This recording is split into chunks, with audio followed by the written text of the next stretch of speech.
বন্ধুরা, welcome to my mini blog. এটা হচ্ছে মুগ ডাল আর এটা হচ্ছে ডালিয়া। ডালিয়াটা আগের দিন রাত্রিবেলা ভিজিয়ে রেখেছিলাম আর মুগ ডালটা সকালবেলা ভিজিয়ে রেখেছিলাম। আর এটা হচ্ছে সবজি, সব সবজি দিয়ে ডালিটা সেদ্ধ করে নিয়েছি। তারপরে কড়াইতে অল্প একটু তেল দিয়ে তার মধ্যে একটু এলাচ, একটু লবঙ্গ, একটু জিরে দিয়ে ফোড়ন দিয়েছি।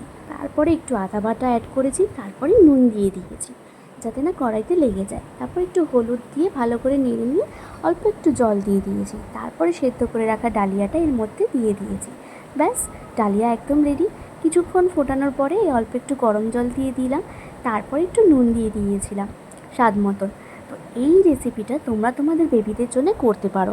যাদের বাচ্চাদের 8 মাস বয়স তাদের বাচ্চাদের তোমরা সেদ্ধ খাওয়াতে পারো।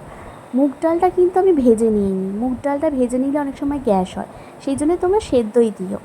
আর ডালিয়াটা আমি যেভাবে করেছি সেটা তোমরা 1 বছরের বাচ্চাকে যখন 1 বছর হয়ে যাবে তারপরে তোমরা খাওয়াতে পারো। এটা সানভিকে আমি খুব খাওয়াই আর আমি নিজেও খাই। আর তারপরে গ্যাসটা অফ করে দিয়ে একটু ঘিটা ওপর থেকে ছড়িয়ে দিয়েছিলাম।